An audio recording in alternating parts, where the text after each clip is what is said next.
Namaste, Hari Om. Welcome to Shevadhi channel. In this video, we are going to cover the fundamentals of meditation. Why we picked this topic is May 21st is celebrated as World Meditation Day. It emphasizes the power of meditation and the various benefits that we reap as practitioners of meditation. While we start to meditate, we have some misconceptions about meditation and we don't know how to go about it. There will be some questions around it. We encounter these questions when we teach meditation as part of our yoga classes. So we thought of making this video. Let's start with the definition of meditation as described in the Patanjali Yoga Sutras. The great sage Patanjali, who is the father of the Yoga Shastra, in the Patanjali Yoga Sutra, dhyana is defined as tatra pratyaya ekatanata dhyanam. Tatra means there, pratyaya means it's either an object or an idea, and ekatana means attention fixed on one object only. So in this succinct sutra, the sage Patanjali has given the very gist of dhyana or meditation. Basically, it is an unbroken flow of thought toward an object of concentration. So that is dhyana or meditation for you. Let's take a quick look at what dhyana is as per the Yoga Shastra, so that it kind of helps us in the actual process of meditation. So if we look at Patanjali's Ashtanga Yoga, dhyana is the seventh limb or seventh step. For those who are familiar with Patanjali's Ashtanga Yoga, they already know that there are 8 different angas or limbs, and those 8 limbs are divided into Bahiranga Yoga and Antaranga Yoga. And we won't delve deep into these 8 aspects since the topic of this video is dhyana. Maybe we will cover these other aspects in separate videos. Coming to dhyana, it is part of the Antaranga Yoga, and it is the 7th step overall, or it is the 2nd step if we just look at the Antaranga Yoga. And if we concentrate on this Antaranga Yoga circle, there are 3 steps: dharana, dhyana, and samadhi. If we understand what dharana is, and then we can make a very easy transition into dhyana stage. So what is dharana? You can treat dharana as the preparatory step for dhyana. So it involves effortful focusing on any point of focus. It can be it can be an image of your favorite deity, or image of Omkara, or it can be a mantra, the very chanting of Om in the mind, and while trying to remain undisturbed by external stimuli, and also our own thoughts that keep running in our mind. Meditation, when we say meditation, we think that we should stop our mind from thinking, but the very job of our mind is to think, right? We cannot make it to stop thinking, but we can channelize our mind to focus on a single thought. And in dharana step, we make an effort to do it. So dharana is nothing but concentration. And then when we keep doing this again and again, with that effort, we will be able to transition to the effortless focusing, so which is what we call as dhyana. So dhyana is effortless focus.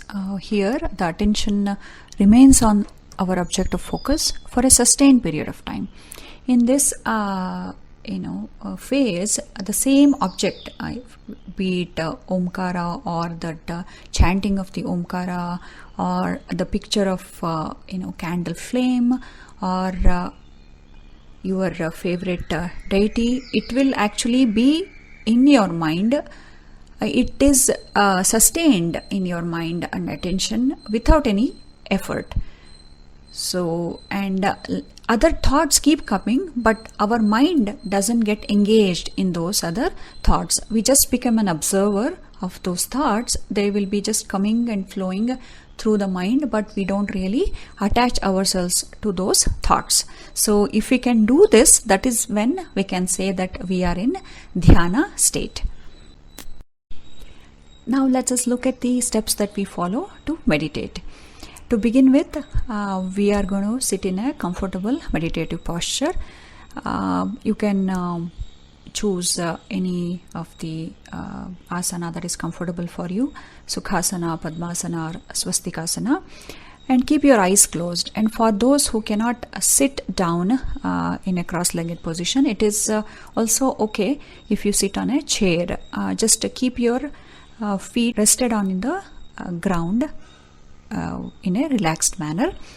And we say that keep the eyes closed and choose a calm place for meditation because this is to make sure that our sense organs are not actually affected by the external stimuli.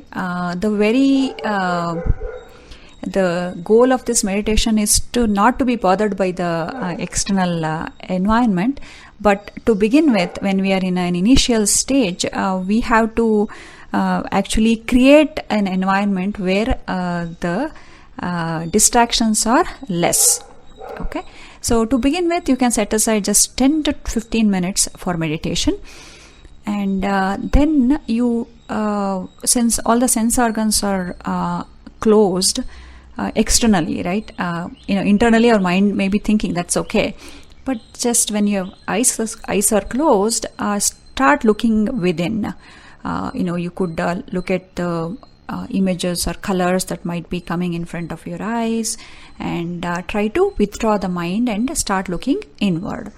And here we have to choose a point of focus, right? You can initially focus on your breath, and then you can choose any point of focus. It can be an image of Om, or you can choose your favorite deity, and just look at it, focus with effort, because initially that is the thing.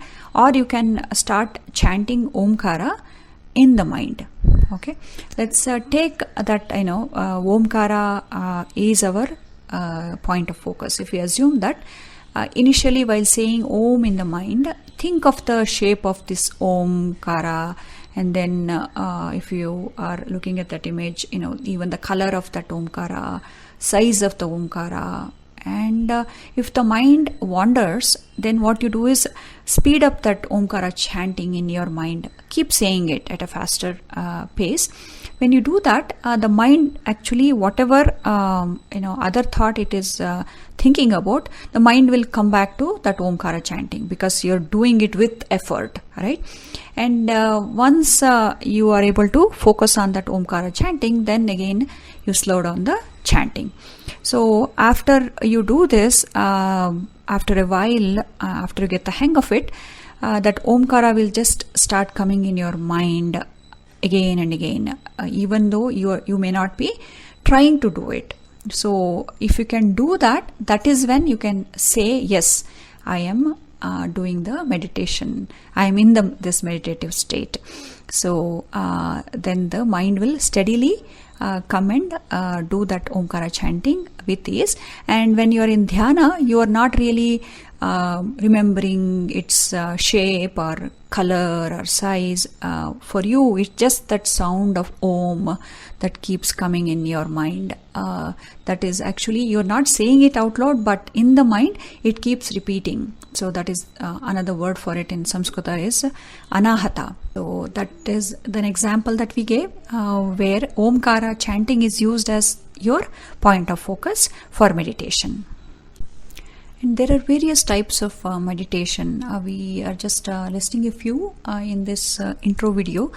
Ajapa Japa, Antarmauna, Yoga Nidra, Chidakasha Dharana, Hrudayakasha Dharana. So all these things we will be covering in separate videos in the near future. For now we are just mentioning the different types of meditation techniques that we have. There are some advanced techniques that are developed by the gurus at Swami Vivekananda Yoga Anusandhana Samsthana, Vyasa Yoga University, which is headquartered in Bengaluru, India. They have designed and developed very effective techniques for actually all 5 koshas or sheets of our existence.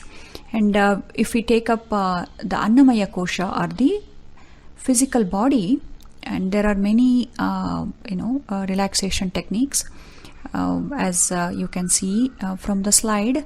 It is instant relaxation techniques, a quick relaxation technique, and deep relaxation technique. In fact, deep relaxation technique is already covered on our channel. We will provide the link to that video. You can check it out. And then there is also self-management for excessive tension, SMET. So these things will be covered in our channel soon. And coming to the Pranamaya Kosha, we have what we call as PET technique, as pranic energization technique. In this particular technique, what we do is we use our own prana shakti to energize our entire body, which in turn helps in strengthening our immune system. And coming to the Manomaya Kosha or the mental sheath, we have 3 important advanced techniques. They are called MSRT, Mind Sound Resonance Technique, MIRT, Mind Imagery Technique, and MEMT, that is Mastering the Emotions Technique. So of these 3, MSRT is already covered.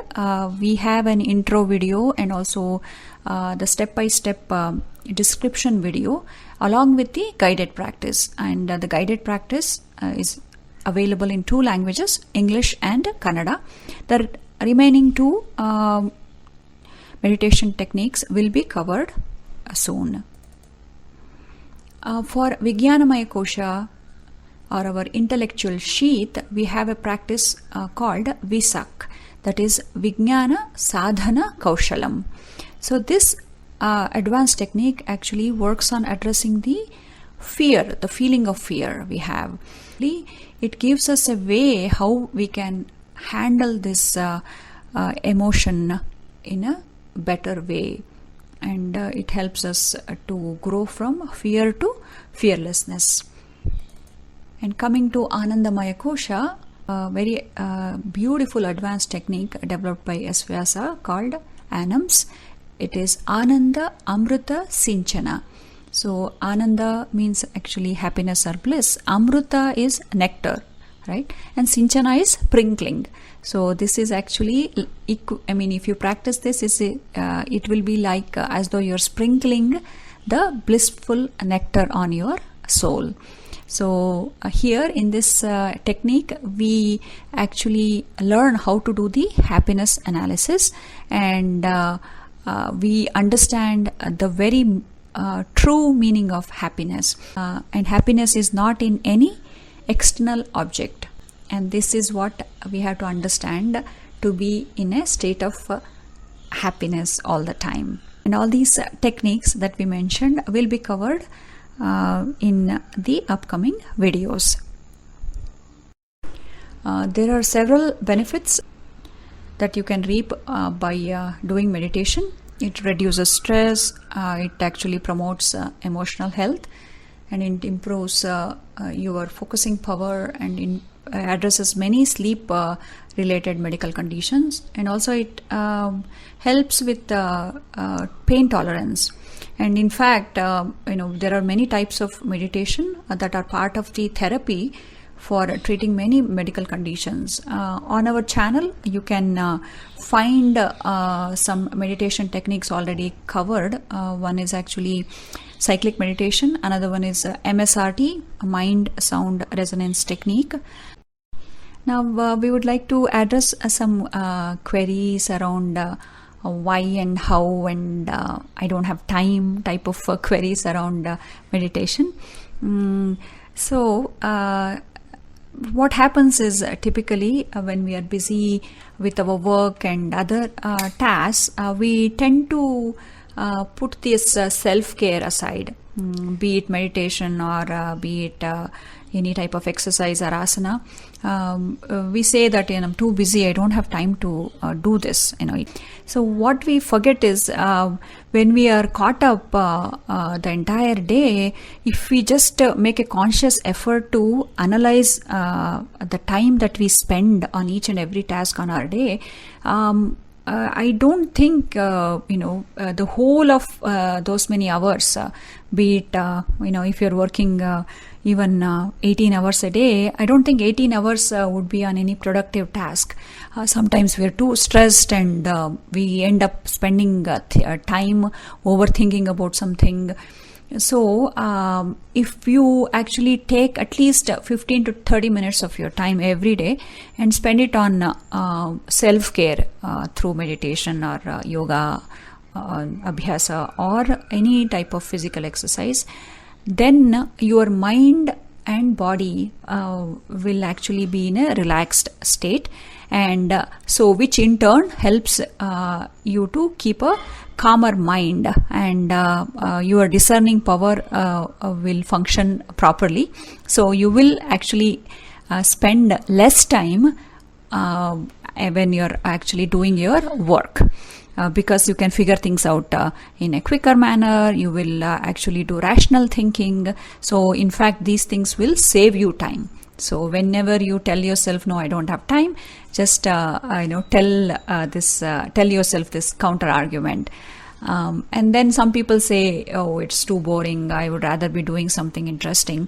Yes, if you just look at if you treat meditation as just sitting quietly doing nothing, yes, it will look boring or sound boring rather.